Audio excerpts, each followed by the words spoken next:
Hello students, आज का हमारा टॉपिक चेंज हो रहा है। एक नया चैप्टर चालू कर रहे हैं, इलेक्ट्रोमैग्नेटिक इंडक्शन, विद्युत चुंबकीय प्रेरण, है ना। इसमें देखिए विद्युत भी है और चुंबकीय भी है।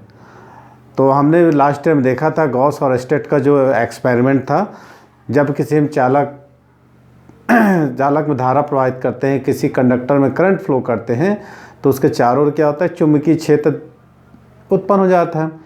ये जो चुंबकीय क्षेत्र उत्पन्न होता है, ये किस फॉर्म में था, कोसेंट्रिक सर्कल, माने कि एक बंद वक्र के रूप में था।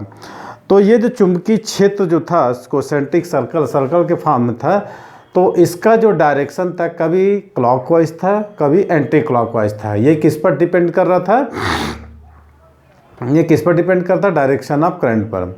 यदि करंट का डायरेक्शन डाउनवर्ड टू अपवर्ड था तो एंटी क्लॉकवाइज, यदि करंट का डायरेक्शन अपवर्ड टू डाउनवर्ड था तो क्लॉकवाइज। ऐसा कुछ था कि हमने इसको देखा था। माने कहने का मतलब है कि विद्युत धारा से चुंबकीय क्षेत्र उत्पन्न होता है, तो चुंबकीय क्षेत्र से भी विद्युत धारा उत्पन्न होना चाहिए। तो खैर, इस चैप्टर को हम आगे बढ़ाते हुए आज हम चालू करते हैं इलेक्ट्रोमैग्नेटिक इंडक्शन का नया चैप्टर, जिसका टॉपिक है विद्युत फ्लक्स। तो welcome to my YouTube channel. My name is Rajkumar Tiwari and you are watching my YouTube channel in the physics classes, physics and maths classes. तो अभी की फ़िलहाल फिजिक्स की क्लासेस है। तो यदि वीडियो को अच्छा लगे तो लाइक कीजिएगा, शेयर कीजिएगा, अपने दोस्तों को कमेंट कीजिएगा। यदि आप मेरे इस चैनल को पहली बार देख रहे हैं या इस नए हैं तो सब्सक्राइब करिएगा, ताकि नोटिफिकेशन के ज़रिए आपको जो भी नया वीडियो मैं जैसे डालता हूं तो आपको देखने का अवसर मिलेगा, चांस मिलेगा, और इससे आप बेनिफिट उठा सकते हैं। तो जैसा कि आप बोर्ड पर देख रहे हैं, मैंने डायग्राम को पहले ही बता दिया था। इलेक्ट्रिक फ्लक्स जो मैंने पढ़ाया था इलेक्ट्रोस्टैटिक के चैप्टर में, सेम उसी का जुड़वा भाई है मैग्नेटिक फ्लक्स। इलेक्ट्रिक फ्लक्स में हम क्या दिख रहे थे, किसी भी विद्युत क्षेत्र के तल से लंबवत गुजरने वाली total electric line of force जो थी, उस इलेक्ट्रिक लाइन ऑफ फोर्स को हम क्या बोले थे, इलेक्ट्रिक फ्लक्स। ठीक है।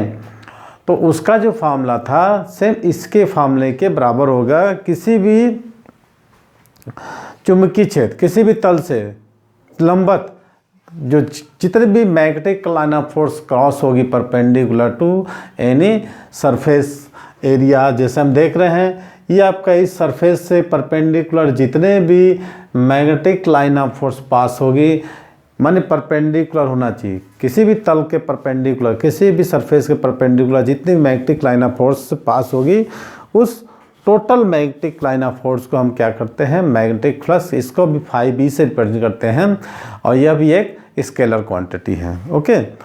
तो कहने का मतलब होता है देख रहे हैं आप, ये मैंने डायग्राम बनाया हुआ है, ये मैग्नेटिक लाइन ऑफ फोर्स है भी, और ये इसका एरिया वेक्टर है जो कि इसके परपेंडिकुलर है।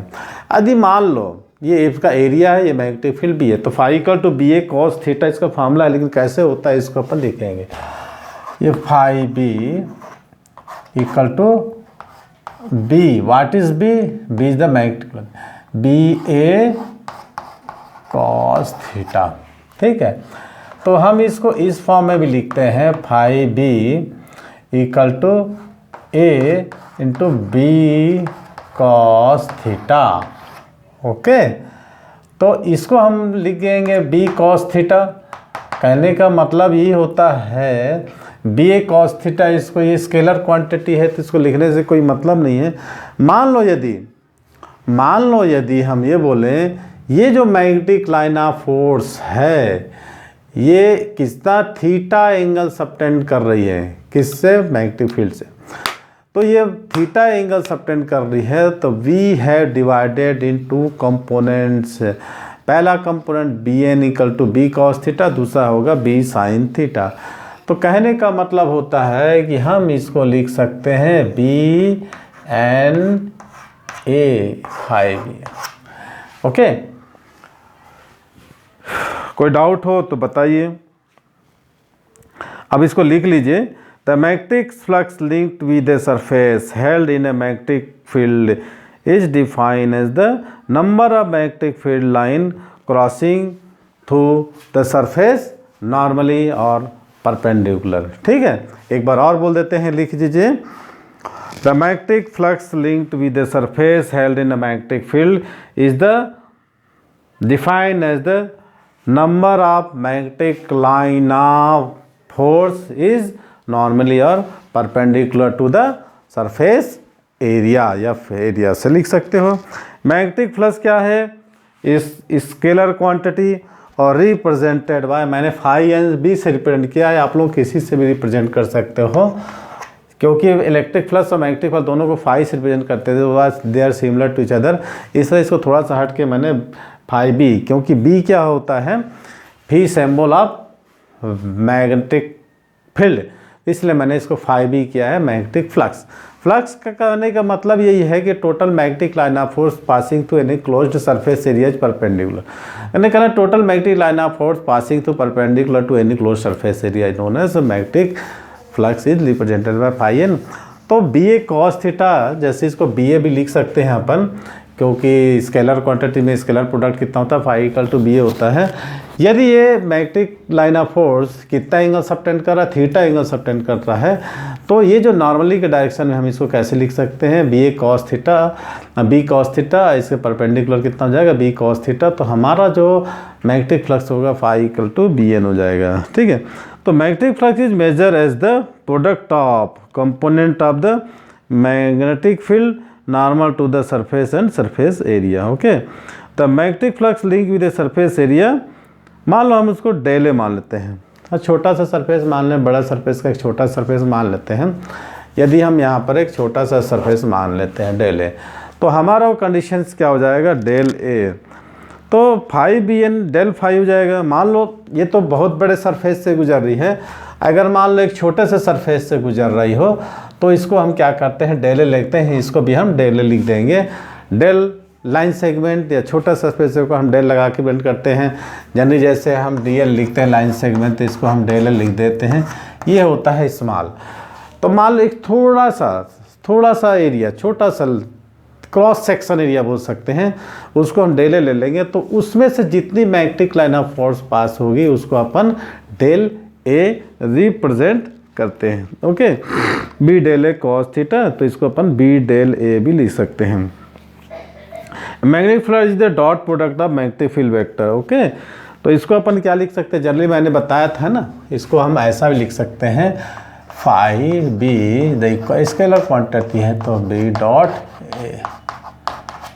ठीक है, मान लो ये क्या हो रहा है, यहाँ पर एक स्मॉल सरफेस है डेल ए, तो यहाँ पर इस कंडीशन में हम निकाल सकते हैं del phi B equal to B del A cos theta, या del phi B equal to B del A, ऐसा हो जाएगा इसका कुछ। ओके, तो ये कहने का मतलब होता है, कहने का टोटल मतलब यही है कि मैग्नेटिक लाइन ऑफ फोर्स किसी भी एरिया के परपेंडिकुलर जितने भी निकल जा रही है, उस सारी मैग्नेटिक लाइन ऑफ फोर्स को हम क्या बोलते हैं? Magnetic flux. हिंदी में लिखा देते हैं, या फिर एक बार लिख लो इंग्लिश में, magnetic flux through the any surface is defined as the number of magnetic line of force crossing through a surface. Consider small surface area A and in the unit vector which is down normal to the surface. If theta is the angle between n and uniform magnetic field, है ना? Theta is the angle between n and uniform magnetic field, then the magnetic flux to the surface represented by b cos theta. भाई जो मैंने लिखा है, now यदि हम मान लें b cos theta is the component of the magnetic field normal to the plane of surface and can be represent bn, तो उसको मैंने लिख दिया है B N A. The magnetic flux over a given surface define is the product of the area of the surface and the component of the magnetic flux. Okay, यही चीज़ है आपका। अब हम इसका स्पेशल केसेस देख लेते हैं। ठीक है, special case first, theta equal to 0 degree. ठीक, तो phi B what B A cos 0 degree, तो इसकी वैल्यू क्या हो जाएगी? मैक्सिमम हो जाएगी, मैंने परपेंडिकुलर। ओके, कॉस 0 की वैल्यू 1 होती है। मैंने कोई एंगल सबटेंड नहीं कर रही, मैंने बताया ना ये नॉर्मल है और ये मैग्नेटिक फील्ड। जब ये थीटा एंगल सबटेंड कर रही है तो वी है divided to component, first component B cos theta along the direction of normal and second component perpendicular to normal B sine theta. ठीक है, तो यही हमने इसको दिया है कि phi equal to B A cos theta, B cos theta, B cos theta is the B N, तो phi B equal to B N है। यदि हम यहाँ पर एक छोटा सा एरिया ले लें, है ना, छोटा सा एरिया, तो इसके थ्रू जितना भी magnetic line of force pass होगी उसको हम क्या करते हैं, magnetic flux del phi N या बी डेल ए।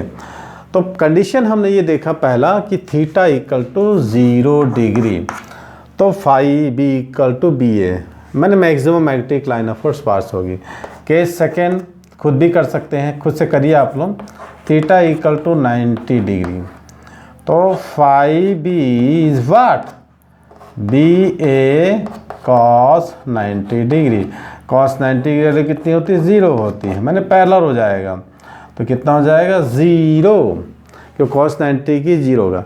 माने कि जब magnetic line of force perpendicular होगी 0 डिग्री को देखें, ध्यान दीजिएगा, परपेंडिकुलर, कोई एंगल सबटेंड नहीं कर रहा है, क्योंकि डेफिनेशन ये है कि किसी भी सरफेस के परपेंडिकुलर जितनी magnetic line of force pass है, तो total magnetic line of force है नोन एज मैग्नेटिक फ्लक्स। ये theta equal to 0, it means that no angle subtended on the कितना होगा, normal and magnetic flux, magnetic field. Then theta equal to 0 degree, then ये क्या होगा, define ही हो जा रहा है मैग्नेटिक फ्लक्स का कि maximum magnetic line of force passing through in the surface A.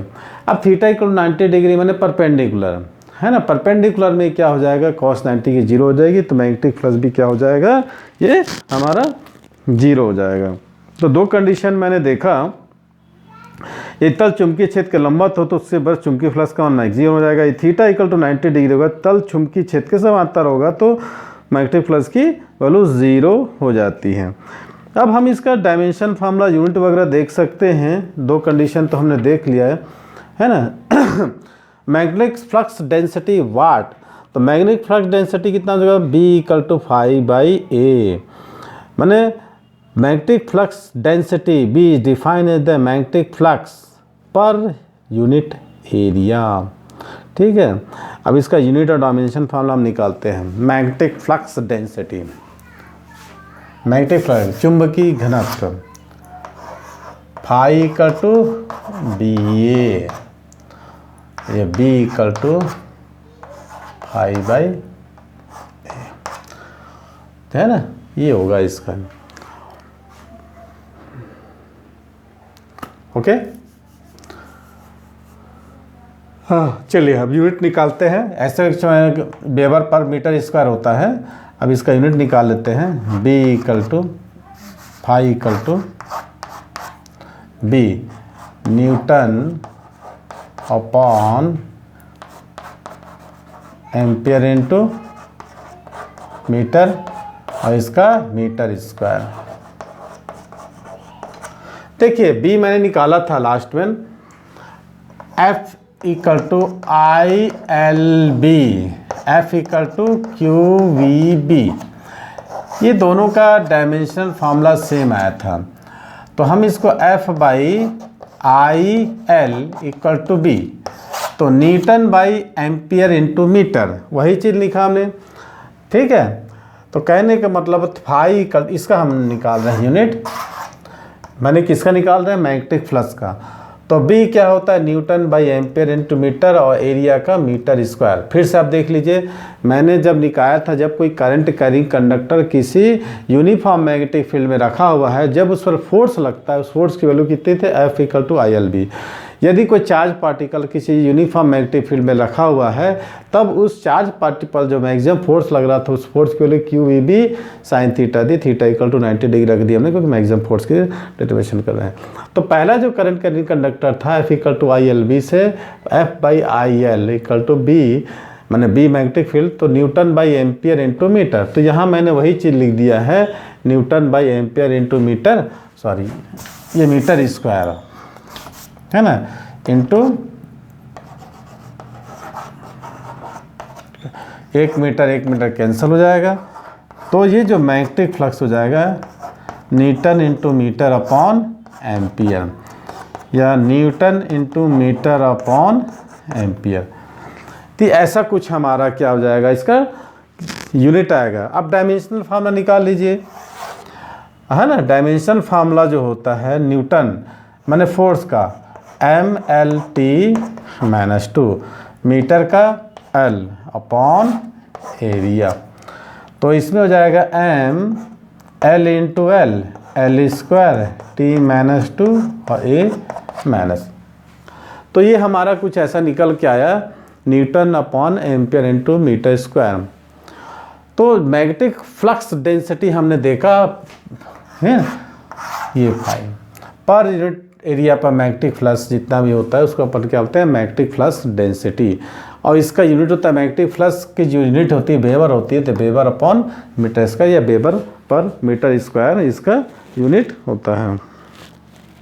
अब मैग्नेटिक फ्लक्स कितने प्रकार के होते हैं, 2 टाइप्स का, एक होता है पॉजिटिव मैग्नेटिक फ्लक्स, एक होता है negative magnetic. If the normal is down in the direction of magnetic field then the flux is taken as N. यदि जो उसका लंबवत है, नॉर्मल है जो, यदि चुंबकीय क्षेत्र की दिशा में है तो उसको हम धनात्मक लेंगे, और इस कंडीशन में थीटा इक्वल टू 0 डिग्री लेंगे, है ना। Theta is the acute angle then the flux is taken as positive. If the, अब दूसरा हो गया negative magnetic flux, if the normal is down opposite to the direction of magnetic field. If the normal is down opposite direction of magnetic field, in this condition दो known as negative magnetic field flux. Okay, so obtuse angle, अब है ना, इसमें क्या होगा, उसमें acute angle था theta equal to 0, इसमें क्या होगा, ऑब्ट्यूस एंगल होगा। In obtuse value of angle theta makes cos theta negative and hence the magnetic flux is always negative। तो ये हमारा कुछ ऐसा था, ठीक है। तो चुंबकीय फ्लक्स घनत्व को भी हमने देख लिया। चुंबकीय फ्लक्स घनत्व को हमने क्या देखा बताइए, B equal to phi by A weber per metre square, ठीक है। यदि एन फेरो वाली कुंडली का तल एक समान चुंबकीय क्षेत्र बी के लंबवत होता है तो हम उसे रिलेटेड, माने कि कोई कॉइल है जिसमें कितना नंबर ऑफ टर्म्स एन है, तो फाई इक्वल टू यहाँ पर एन सामने लगा देंगे, NBA यहाँ पर एन लगा देंगे, तो कितना हो जाएगा, number of turns related to magnetic flux link हो जाएगा फाई इक्वल टू NBM। अगर मान लो मैग्नेटिक फील्ड भी ये एन फेरो वाली किसी कुंडली तल के अवलंब से कितना कोण बना रही है, जितना भी कोण बनाए थीटा, तो phi equal to NBA cos theta हो जाएगा। तो ऐसा कुछ था हमारा, ठीक है। अब हमने मैग्नेटिक फ्लक्स डेंसिटी बता दिया है, उसका यूनिट भी बता दिया है, वेबर पर मीटर स्क्वायर। तो ये आज का हमारा क्लास था, इलेक्ट्रोमैग्नेटिक इंडक्शन का टॉपिक था चुंबकीय फ्लक्स, जो कि हमने पहले चैप्टर कौन सा इलेक्ट्रोस्टैटिक में क्या देखे थे, इलेक्ट्रिक फ्लक्स, ठीक है। उसका क्या फार्मूला आया था आप लोगों, आप गेस करिए, कमेंट में हमको लिखिए, शायद भूल गए होंगे। इसका तो BA आ रहा है, BA cos theta, B cos theta क्या कंपोनेंट होगा, ठीक है। और थीटा क्या है, नॉर्मल और मैग्नेटिक फील्ड के बीच का एंगल होता है, ठीक है। तब उसको हम 2 कंपोनेंट में डिवाइड करके हमने 2 फार्मूला लगाया। अब ये चुंबकीय फ्लक्स कौन सा है, स्केलर प्रोडक्ट है। यदि मान लो एरिया वेक्टर स्मॉल हो तो इससे रिलेटेड मैग्नेटिक फ्लक्स भी स्मॉल होगा, तो अपन निकालता है del phi equal to B del A। Okay, इसके बाद हमने देखा पॉजिटिव और निगेटिव इलेक्ट्रिक फ्लक्स भी देखा, इसका यूनिट निकाला। वैसे तो जैसे चुंबकीय क्षेत्र का मात्रक क्या होता है, newton by ampere into metre, इसको टेस्ला भी बोलते हैं और स्टेड गॉर्स भी बोलते हैं। तो हमने इसका फ्लक्स का फार्मूला क्या निकाला, newton into metre upon ampere, और उसका डायमेंशन फार्मूला भी देखा।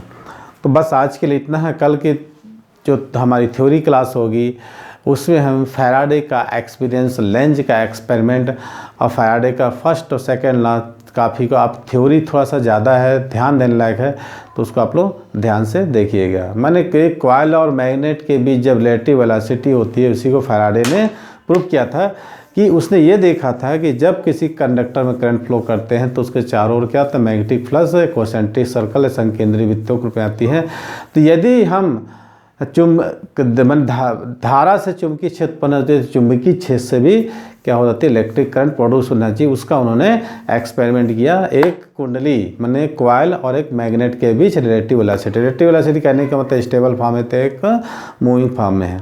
तो अगले वीडियो में हम देखेंगे फैराडेज का एक्सपेरिमेंट, फर्स्ट सेकंड लॉज, उसके बाद लेंज का लॉ देखेंगे, सेल्फ इंडक्शन, म्यूचुअल इंडक्शन और भी बहुत सारे टॉपिक हैं।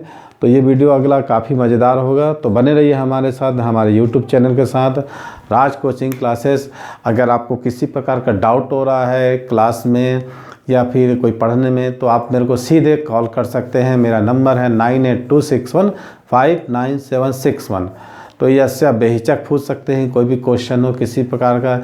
यदि आपको नोट्स स्टडी मटेरियल की रिक्वायरमेंट हो तो आप हमको मैसेज कर देते हैं, हम आपको, आप कहीं भी रह रहे हों, या डायरेक्ट हम आपसे आके कांटेक्ट कर सकते हैं, या कि आपको पोस्ट करके भी हम भेज देंगे। तो आज के लिए इतना ही, थैंक यू।